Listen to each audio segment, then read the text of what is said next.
Olá, meus amigos e meus irmãos, tudo bem com vocês? É muito bom ter vocês aqui.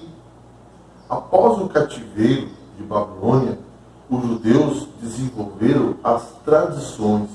Ao todo, eram 613 leis. O propósito do sábado havia se perdido e o sábado havia se tornado em um fardo.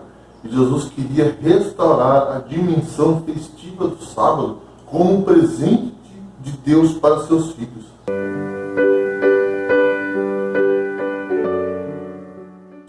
Mas, antes de continuar, vamos orar? Bendito és tu, Senhor nosso Deus, Rei do Universo.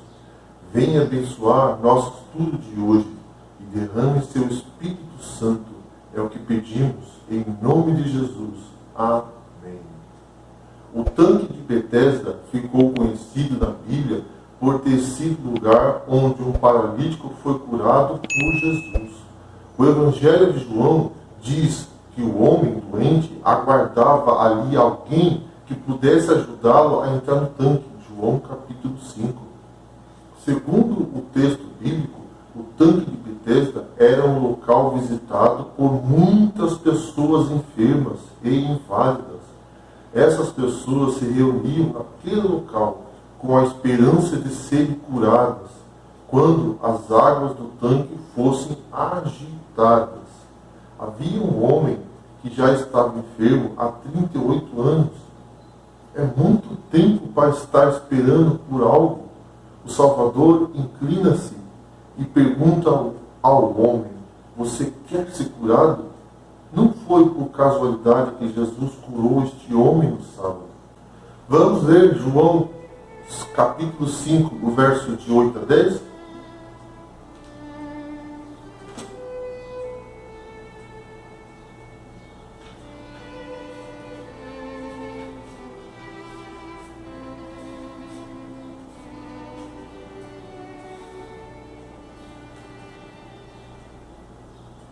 Então lhe disse Jesus: levanta-te, toma o teu leito e anda. Imediatamente o homem se viu curado e, tomando o leito, pôs-se a andar. E aquele dia era sábado. Por isso o disseram os judeus ao que fora curado: hoje é sábado, não te é lícito carregar o leito. Os judeus haviam agregado tantas leis e regras ao sábado que esse dia de bênção havia se transformado em fardo. Este nunca foi o propósito do sábado. Jesus não está aqui transgredindo, anulando, mas restaurando o real propósito desse dia que foi dado à humanidade, para ser um dia de restauração, esperança, paz e descanso. Por tal forma haviam os judeus pervertido a lei que o tornavam um jugo de servidão. Especialmente havia o sábado sido cercado de toda espécie de restrições, destituídas de senso. Não lhe era um deleite o dia santo do Senhor, digno de honra. Os escribas e fariseus lhe tinham tornado a observância intolerável, um fardo. Os judeus não era permitido acender fogo, nem mesmo uma vela no sábado. Vamos ler João capítulo 5, verso 16 até o 18.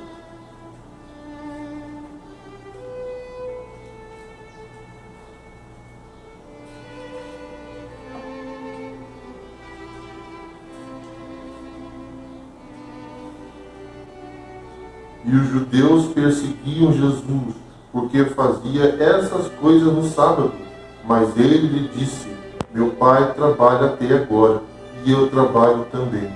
Por isso os judeus ainda mais procuravam matá-lo, porque não somente violava o sábado, mas também dizia que Deus era seu próprio pai, fazendo-se igual a Deus.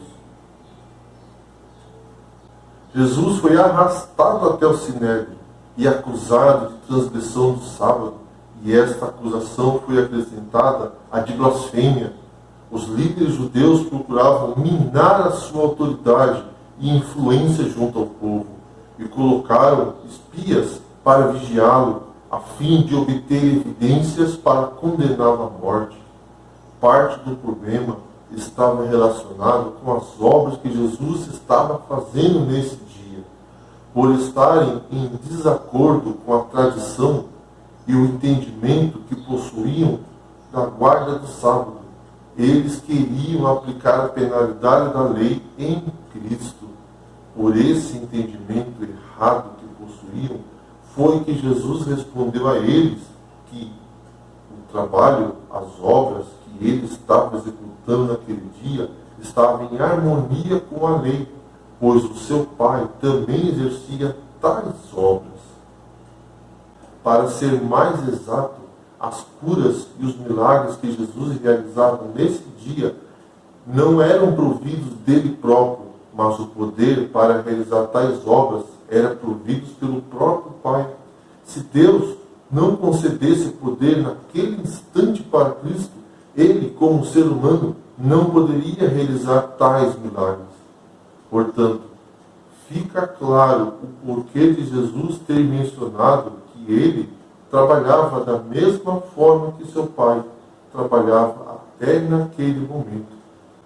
Com essas palavras, Jesus assegurou a seus ouvintes que, por serem mantenedores da criação, Jesus e o Pai trabalham constantemente, mantendo a todos com vida.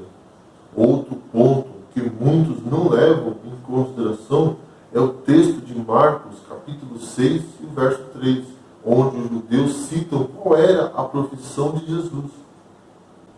Vamos ler Marcos 6, verso 3?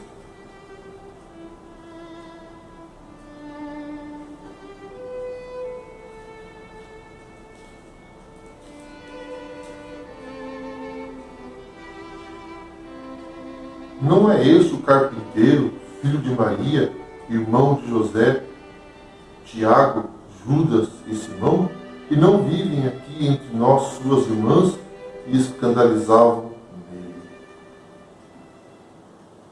Jesus era carpinteiro, e se ele estivesse de fato trabalhando de forma secular nesse dia, contrário ao que a lei ordenava, então ele deveria estar executando alguma obra na carpintaria, e não obra de justiça, como foi da ocasião. Conclui-se, portanto, que o trabalho de Jesus mencionado em João 5,17 não era o trabalho secular que a lei rescindia, mas eram as obras que o Pai o designou a fazer, obras as quais estavam em harmonia com a lei do mandamento sabático. Porém, quando assumiu o ministério que anunciavam os profetas, seu trabalho foi puramente espiritual. Vamos ler Mateus 8, e o verso 14 até o 17?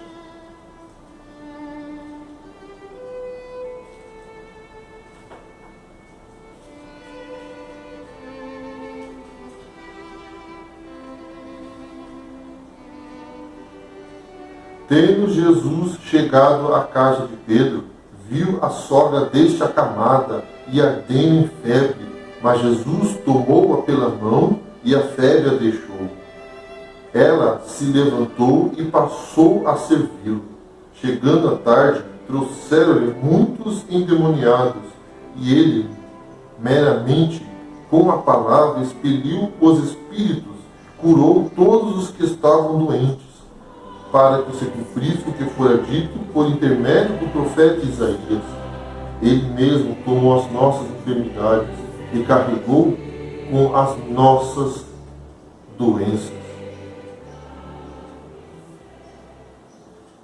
Certamente Jesus não iria estimular os discípulos a trabalharem no sábado, além de ser guardado nesse dia. Lucas 4,16.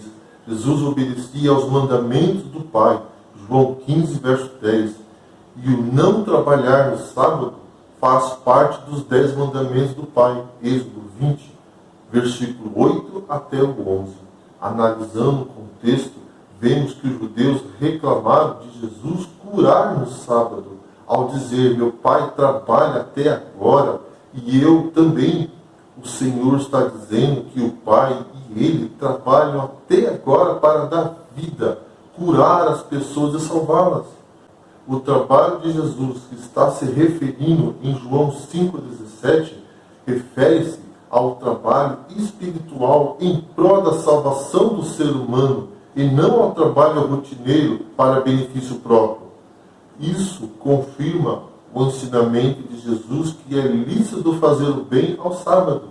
Mateus 12, verso 12. O texto não se refere ao trabalho cotidiano, mas ao realizado em favor do próximo, que deve ser todo dia. Segundo os judeus, ele quebrantava o sábado, pois não guardava da maneira deles. Segundo Deus, Jesus nunca profanou, porque guardava de maneira correta, estabelecida por Deus ao criar o mundo. Gênesis 2, de 1 a 3. Da mesma forma, Jesus bate a porta do nosso coração. Ele não força a entrada. E se estamos doentes, oprimidos, cansados e alquebrados, e Ele nos refrigera a alma e nos restaura as forças. Jesus está chamando, e nossa decisão e vitória só tem real valor quando feitas ao lado dele. E aquele dia era sábado. Ainda hoje, Jesus está chamando a cada um de nós para entrarmos no relacionamento pessoal com Ele, no seu santo sábado. Não quer você hoje aceitar a Jesus como seu Salvador pessoal? Vamos orar. Benditas tu, Senhor nosso Deus, Rei do Universo. Queremos entregar nossas vidas a Ti, Senhor. Perdoe nossos pecados, guie-nos em seus caminhos. É o que pedimos, em nome de Jesus. Amém. Que Deus abençoe a cada